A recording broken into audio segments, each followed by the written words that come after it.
Bon, bah aujourd'hui, on va se retrouver ailleurs.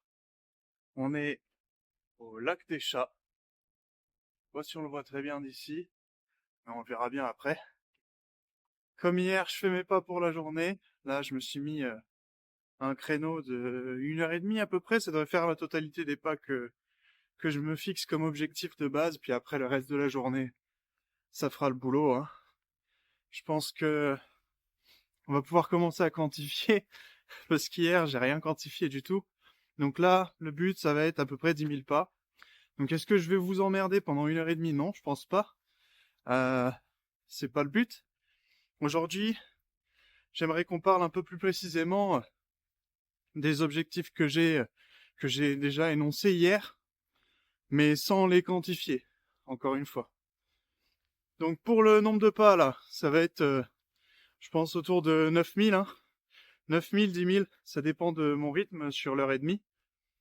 Je pense que ça va être le, l'objectif à atteindre tous les jours. 10 000 pas, c'est largement faisable. Surtout si on compte pendant mes séances de sport le cardio que je fais. Donc ça dure pas très longtemps, mais c'est toujours pas mal de choses qui rentrent. Donc, euh, donc voilà.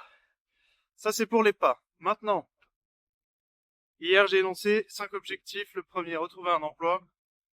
Le deuxième, apprendre l'allemand. Ouh là là, il y a du vent, hein. J'espère que le son va pas être bruit. Et j'espère que ça se corrige facilement après. Mais bon, on va faire avec, hein.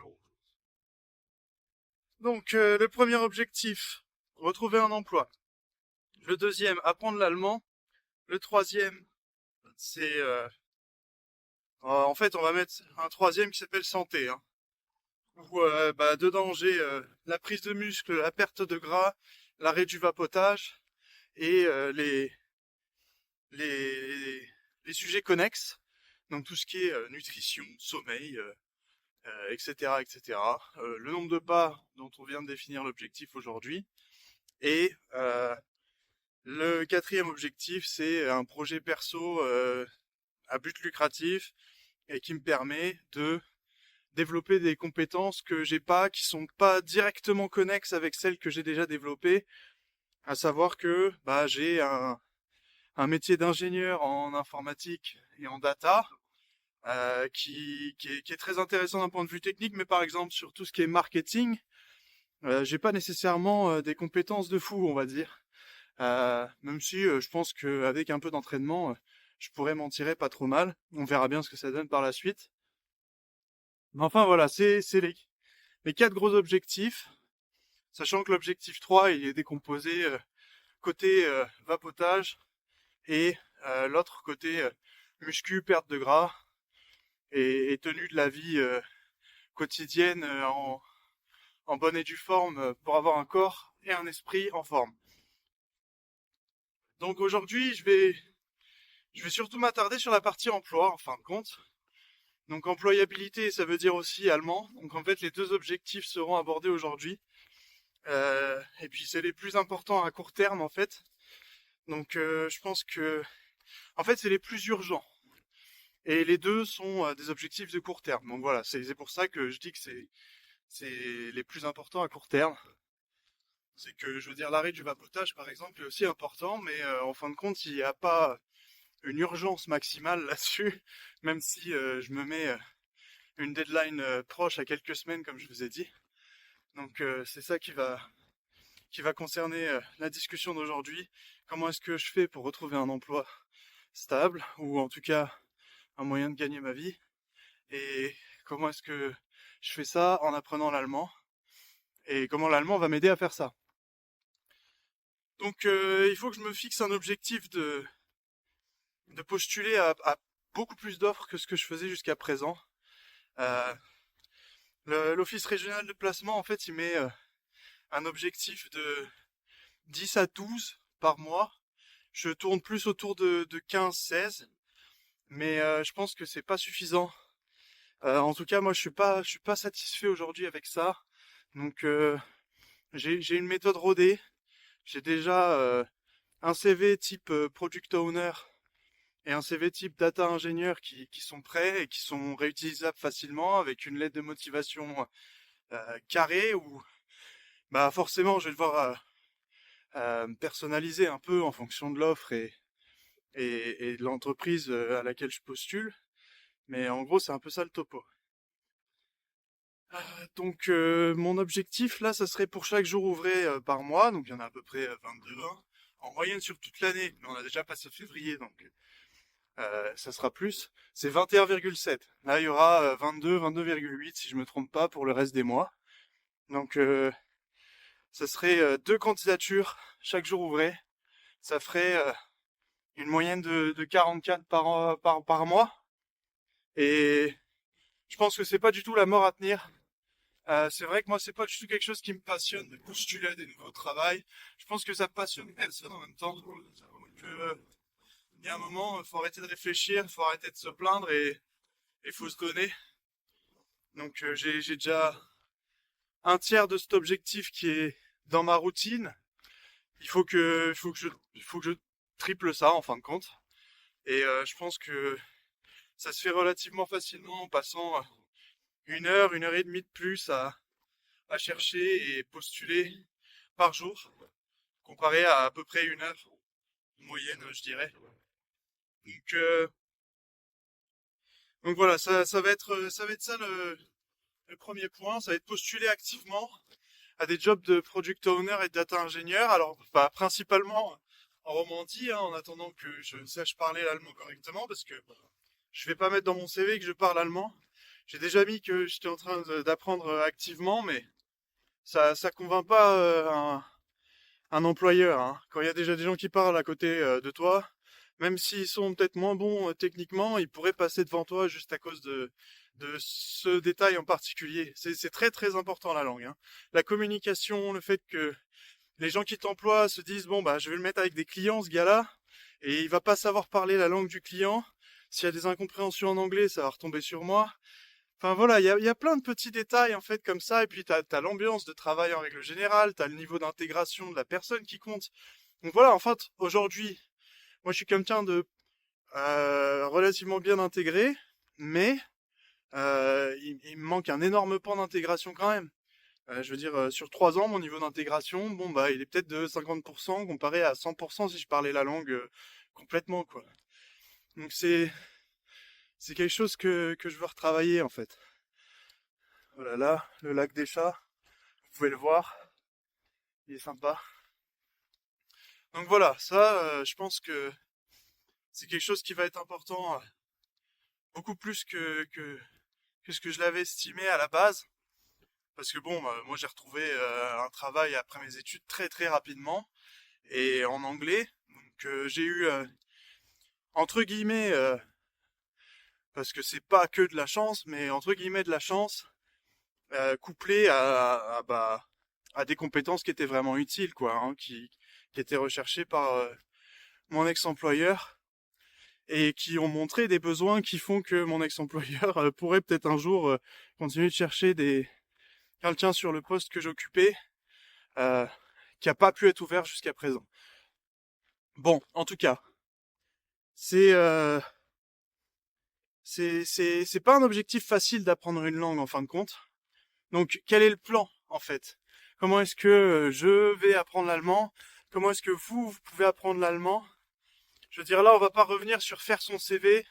Je pense pas que ce soit le genre de contenu le plus intéressant. Par contre, sur l'apprentissage d'une langue, comment est-ce qu'on peut s'y mettre? Là, je pense qu'il y a quelque chose à faire de beaucoup plus sympa. En tout cas, c'est mon point de vue. Si jamais c'est pas le cas, il y a les commentaires. Si c'est pas le cas pour vous et que vous avez une, une idée de contenu intéressant sur les CV, mais bon, les CV c'est chiant, quoi. Les lettres de motivation, c'est chiant aussi. Les jobs auxquels on postule, ça dépend. En règle générale, je postule pas à des jobs que je trouve emmerdants. Donc ça va. Je postule à des jobs qui me plaisent. Mais tout ça pour dire, je pense que là, ce que j'ai vraiment envie de développer aujourd'hui, ce serait plus la partie allemand. Maintenant qu'on a fixé un objectif sur lequel je vais pouvoir faire un peu de rapport dans les jours, les semaines qui viennent. sur postuler, c'est suffisant à mon avis. On peut essayer de mettre un sous-objectif de une offre de product owner et une offre de data engineer ou quelque chose comme ça par jour. Et à côté de ça, il y a l'allemand. Donc l'allemand, on y vient enfin. L'allemand, il faut que j'y sois de manière très intensive. Et j'ai trouvé une source assez sympa en fait pour commencer à apprendre l'allemand seul de chez vous. En tout cas, moi, c'est ce que j'ai commencé à faire et ça m'apporte un peu d'aide. Hein. Avant mon test d'allemand, ça m'a quand même permis de reprendre un petit peu de niveau, au moins en termes de compréhension orale. Après, expression orale, pas nécessairement, mais je pense que ça va venir avec le temps. Et tout ce qui est écriture, un peu moins. En fait, cette source, c'est des cours en do-it-yourself. Alors, c'est vraiment la source la plus inattendue. Hein. Je vais juste vous faire un petit topo sur comment je l'ai eu. Donc, je discute avec Gemini. Je fais un deep research et je lui dis, moi, je veux une méthode d'apprentissage de la langue en autodidacte qui tienne la route et qui soit pas très chère. Donc, au début, il commence à me dire, oui, bah, alors, il y a Duolingo. Dans son plan, il me parle de Duolingo. Alors, je me souviens plus du reste du plan. Hein. Mais moi, quand j'ai vu ça, je me suis dit, putain, mais il y a personne, en fait, il y a personne qui a vraiment appris un langage avec Duolingo. Sinon, ça se saurait, il y aurait plus de profs de langue, on serait tous sur Duolingo et basta, quoi. Bon, après, c'est vrai de n'importe quelle solution en règle générale, mais je dirais à un moment, Duolingo, c'est quand même... moi, j'avais déjà essayé, c'est nul, moi, je trouve. Enfin, vraiment, c'est pas quelque chose qui me plaît, c'est pas quelque chose qui m'a fait progresser à l'époque. Euh, Ça donne un peu de vocabulaire, ça habitue un peu à la langue, mais franchement, c'est pas... Moi, je recommanderais pas du tout ça. Donc, en fin de compte, je lui dis non, mais moi, je veux pas des solutions bullshit. Je veux que tu me trouves quelque chose qui marche, qui a fait ses preuves. Et puis après, bon, concentre-toi sur le prix potentiellement dans un second temps. Et donc, il fait sa recherche, puis au milieu de sa recherche, il me dit, alors oui, il y a le US Foreign Service Institute, donc le service institutionnel de l'étranger des États-Unis, en partenariat avec la délégation des langues militaires, ou je sais plus ce que c'est, la DLI, en tout cas ça s'appelle, qui ont fait des cours en fait, et qui sont disponibles en archive sur Internet. Et donc je vais voir ce que c'est. En fait, c'est des cours des années 60, 70, 80, en cassette audio qui ont été enregistrés, donc je les ai en MP3 là, et avec des bouquins qui ont été scannés en PDF, qui sont disponibles en ligne. J'ai eu 150 heures de cassette et tous les PDF avec, pour quelque chose comme... oui, 20 balles. Voilà. Et ils proposaient toutes les langues, et ils en ont un sacré paquet, pour 40 balles. Alors j'ai pas pris toutes les langues parce que j'avais envie de voir un peu quel était le produit. Je sais pas si j'aurai la possibilité d'upgrade plus tard, de monter de niveau mon achat plus tard. Mais enfin, c'est pas très grave. Hein. Si je dois payer 20 balles pour apprendre une langue en ayant déjà vérifié que ça fonctionne, c'est pas ça qui va me freiner. Donc en fait, voilà, c'est des cours en DIY. Euh, Ils appellent ça du drilling, c'est du forage. Ils veulent forer ton cerveau avec avec des mots de vocabulaire, avec les concepts de l'allemand, en faisant de l'écoute active et de la répétition. Donc c'est Ich heiße Mike Holloway. Ça veut dire je m'appelle Mike Holloway. Et tu dois répéter Ich heiße Mike Holloway. Donc c'est des cours qui sont en anglais. Hein. J'ai pas trouvé d'équivalent pour passer du français à l'anglais, pour être honnête. Même avec des recherches approfondies. Donc, si vous parlez pas anglais, franchement, parler anglais, c'est le plus important. Là, l'allemand, c'est vraiment une compétence spécifique. Hein. En Allemagne, avec l'allemand, tu vas en Allemagne, en Autriche, en Suisse. Tu vas pas tu peux aller en Amérique du Sud peut-être un peu, hein. mais voilà, je pense pas qu'il y ait grand chose à faire avec l'allemand, contrairement à ce qu'on nous a raconté pendant des années. à l'école. Alors je suis content, hein, moi, mes parents m'ont mis à l'espagnol parce qu'il y avait du monde. Enfin voilà. Donc j'ai 150 heures de cassettes qui étaient utilisées pour entraîner les militaires et les diplomates qui allaient être déployés sur les fronts. Donc quand tu lis, il y a des petits guides dans les bouquins qui sont scannés. Il y a un guide étudiant, c'est énorme, il y a marqué alors les endroits où ça parle allemand, et donc effectivement c'est ceux que je viens de citer, mais ils montrent que l'Allemagne de l'Ouest. Ils montrent pas l'Allemagne de l'Est sur la carte. Et, et ils disent oui, alors c'est très peu probable que vous soyez déployé en Allemagne de l'Est communiste. Enfin voilà, c'est quand même hyper marrant. Euh, t'as t'as t'as quand même un sacré paquet de contenu. Maintenant, ils ont plusieurs cours en fait sur ces 150 heures de cassette. Moi, j'ai commencé par le plus simple, le Head Start, qui dure 15 heures. Et c'est ça qui m'a permis peut-être d'avoir rafraîchi mes idées pour avoir un niveau A2 sur sur mon test là. Même si j'avais des petites bases, hein, en 3 ans, j'ai pas non plus rien fait du tout. Mais voilà. Donc, quel est l'objectif avec ces cassettes là? Qu'est-ce que je vais faire de ces 150 heures de cassettes audio? J'en ai déjà fait 10%. Et ça m'a apporté un peu. Dans l'idée, j'aimerais quand même être prêt avant le cours qui commence mi-avril, à fond. Et donc, je me dis, me mettre un tempo de 2h30, 3 heures par jour, bah c'est faisable. C'est sûr que c'est un peu chiant au niveau discipline. C'est sûr que c'est pas le truc le plus amusant de l'univers. Je veux dire, t'es devant ton écran, t'entends une voix qui te dit, bah voilà, l'exercice, ça va être de traduire en anglais les phrases que tu entends en allemand. Donc voilà, t'entends des phrases en allemand, tu traduis en anglais, t'as quelqu'un qui répète en anglais pour que tu saches si t'as bien fait la traduction. Idem des fois de l'anglais à l'allemand, où on te met dans des situations, il y a des conversations à suivre. Enfin, c'est pas non plus super ennuyant. Mais c'est vrai que c'est quand même une méthode de... C'est un peu une méthode de gros bourrin, quoi. C'est Deutsch, Deutsch, Deutsch, Deutsch, Deutsch. Et tu t'arrêtes pas.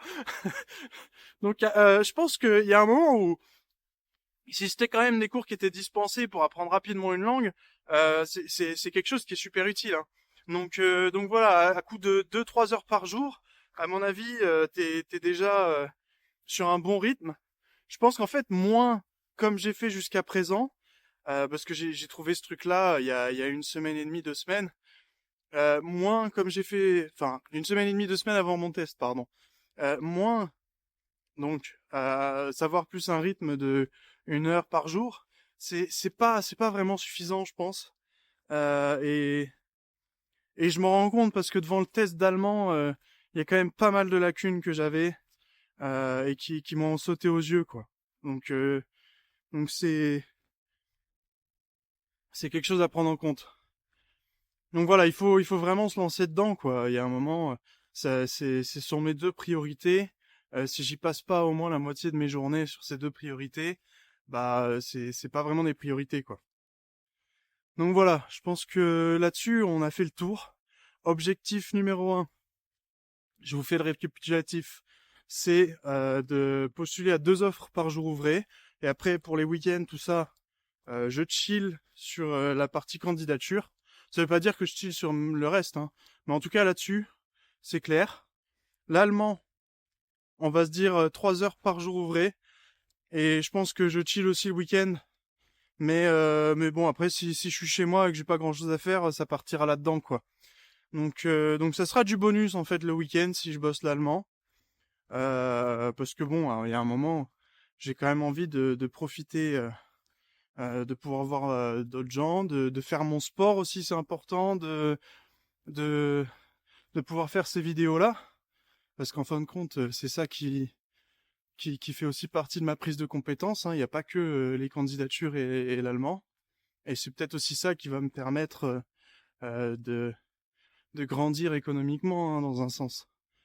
Donc, euh, donc voilà, donc ça c'est les deux objectifs. On verra ce que ça donne par la suite, hein. Je vous ferai des petits rapports de progression. Je sais pas trop comment je vais les organiser, ces rapports de progression, parce que, bon, à part cocher des cases pour dire oui, j'ai fait, Là, pour l'instant, j'ai pas trop d'idées. C'est un peu mieux. C'est un peu plus facile à quantifier. Au moins, là, ce que je veux, c'est du volume. Donc, mon reporting, pour l'instant, sera sur du volume. S'il faut l'affiner, on l'affinera. Allez, ciao.